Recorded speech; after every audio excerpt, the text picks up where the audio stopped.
Tattooing to me is taking artwork and making artwork on a human canvas versus like paper or a wall or any other medium. It's working with skin to make art. Yeah, definitely it's an art.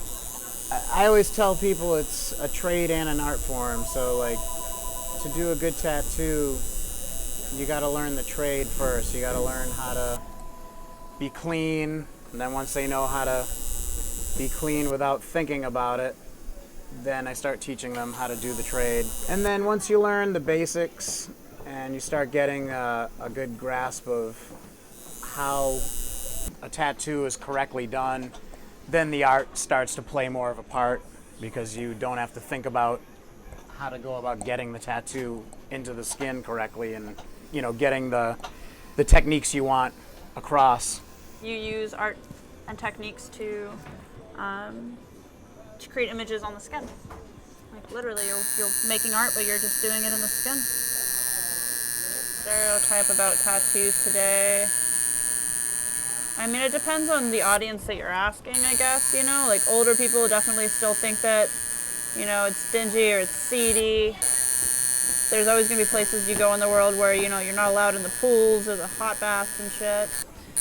But then with younger crowds, it's completely different. With a young crowd, you could be the coolest person in the world just because you have a lot of coverage, and you could actually be a totally shitty person, but they don't judge you on that. They judge you on, like, the amount of work you have, despite what the work is. Well, I started drawing early on, like 3 years old. I started scribbling, and my mom just kept buying me paper, and I would just keep drawing on it. So I've been drawing pretty much my whole life. I got really into it in elementary school, and I stayed drawing a lot in middle school. And then, like, high school, I kind of started winding down for a little while, and not that I lost interest, but I had found a lot of other interests too.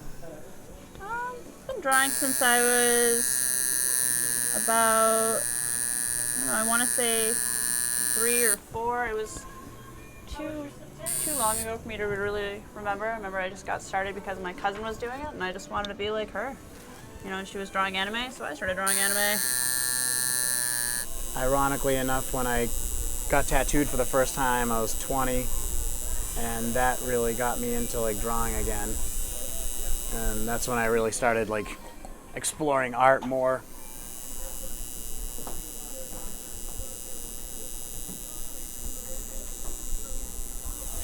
The generation of tattooing that I came from, I pretty much did everything. Black and gray, portraits, color, you know, new school, whatever. I mean, I'm a beginner, so I like to do whatever I can get my hands on. But I'd say I really, really love doing dot work tattoos and black and gray tattoos, color neo-traditional tattoos.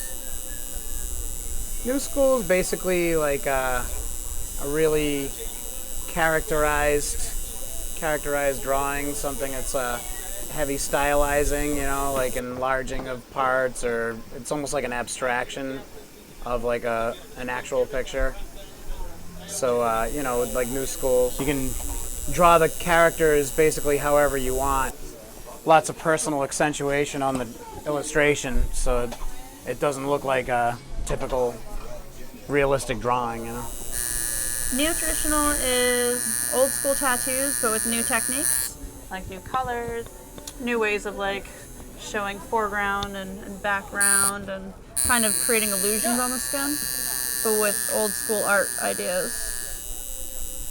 Well, when I started, most people just kind of pick stuff off of walls. It was really hard to get them to get custom work, and people kind of viewed tattoos as like, you know, going to the supermarket and getting something that's already prepackaged. And now it's more people looking for more custom work and something, I guess, a little bit more personal. I've done like reworks on like really old fairies that like women got during the 90s. And there's like no face left. It's just like all filled in solid grays and blacks from like the way it's just like spread into itself. It was like too much detail in too small, tight of a space, and it just turned into a muddle of bullshit. It happens, dude. Have people bought clothes that they immediately hated, if people bought shoes that they've hated, if people bought cars they hated immediately. It's kind of part of tattooing. When I first started, kanji and tribal were all anybody wanted. You couldn't tell anybody that they were going to regret it because they didn't want to hear it. And now I cover a ton of tribal and kanji, so.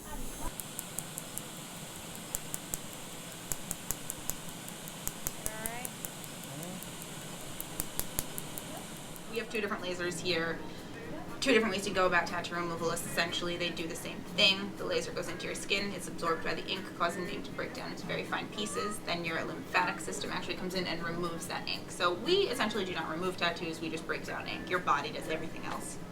In our end, we see just literally everything. The full spectrum of different types of tattoos, different placements, whether it be something that somebody got because they saw it on Pinterest and they thought it was going to look cool on them and they don't like it anymore, or the complete opposite of the spectrum is when somebody has gang affiliation tattoos and that's no longer what they're involved with anymore, so they're looking to remove them.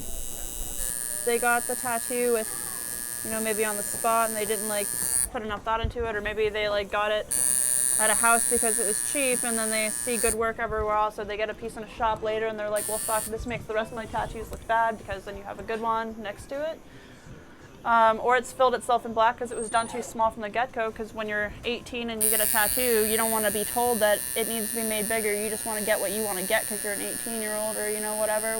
We've all done it. Like, pretty much anybody will tell you that their first tattoo doesn't exist anymore.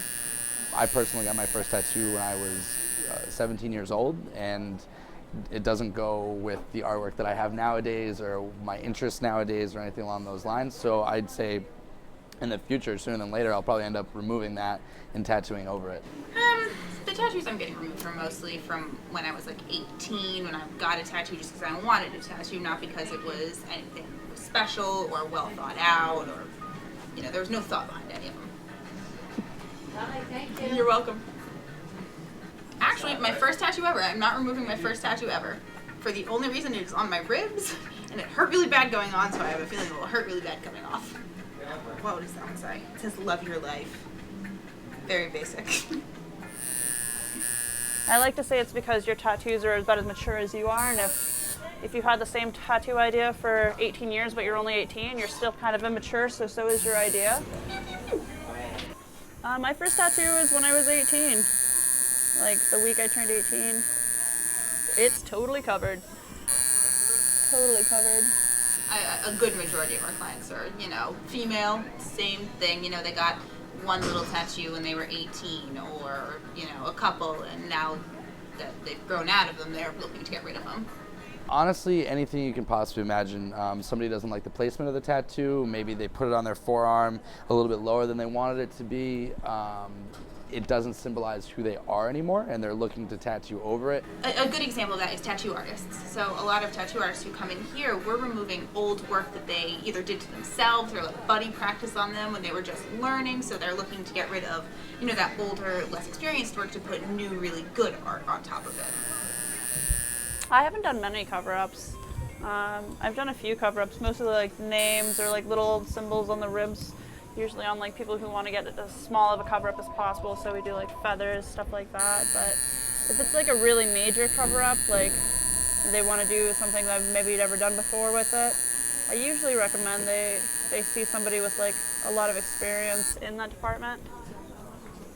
Yeah, usually I recommend like Neil or Angelo. They both do very large full color cover-ups. Every place I've ever worked, I've always been kind of the guy that everybody sends the cover-ups to, because I'd say about 75% of my tattoos at least are cover-up tattoos. For me personally, I haven't noticed more cover-ups. I would say it's probably about the same. There's been times where somebody walks in with a beautiful piece of artwork that, you know, I wish that I could just take it off them and put it on me. But at the end of the day, we have to kind of consider that, you know, when you get a tattoo, you're the one who has to live with it. And, you know, we never have the right to question why somebody's removing it. While tattooing is, yes, absolutely an art, and that's that artist's work, at the end of the day, it is your client's body. You know, it is your body. That's on you for the rest of your life. If that makes you uncomfortable or unhappy, I'm willing to do whatever I can to make you again comfortable with your own skin. You know, so do I feel bad on it? Not at all. You know, I myself am removing tattoos that I understand. All right, I got it. I liked it for a little while, but you know, I'm over it. So, no, not really. That kind of stuff's usually pretty personal, you know what I mean? So it's just whatever like it means to whoever sees it. It means something to me, but it might mean something totally different to somebody else. The way I like to see it is, you know, it's a nice piece of artwork, and that's what it should be appreciated as by other people. I get to be around tattoos, which it's the complete opposite spectrum of actually doing tattoos, but I get to be around tattoos. I've always been in customer service of sorts like that. It's an active job, so I really like my position in this company because I get to travel, I get to go to tattoo conventions, I get to work with world-class artists, whether they be tattoo artists or artists who paint more traditionally on canvas or things along those lines. I get to deal with interesting people on a daily basis. I also get to see them in their progression of tattoo removal, and you know, them becoming happier and happier because we're either fully removing a tattoo and they can let go of the past of something they're not so happy with, or we can provide them with an opportunity to move forward with new artwork. It's just part of human nature. You know, if I want it, I want it. I don't care what you say. And that's part of dealing with a job where you're not painting canvases, you know, that don't talk back to you. You know, you have customers, you have opinions to deal with on top of your artwork. So, you know, there's a give and take with any customer service job. You know, if you're a graphic designer, every line you draw, every color you pick is pretty much chosen for you by your customer. So, you know, you're always going to have that. The only difference being is that we have somebody looking at the piece of art that we're creating the whole step of the way. We don't have, you know, if you're doing visual design, you get a little bit of leadway to do something, and then you bring it to the person for their approval or disapproval. The only time I ever try and kind of slow down someone's idea of removal is if they just got the tattoo. A lot of times, especially a first tattoo, if you get your first tattoo and you're like, oh my god, I hate this immediately, to me, it's just kind of first tattoo shock. You know, you're just not used to it being there. Well, you have to wait 6 weeks to remove a tattoo after getting it.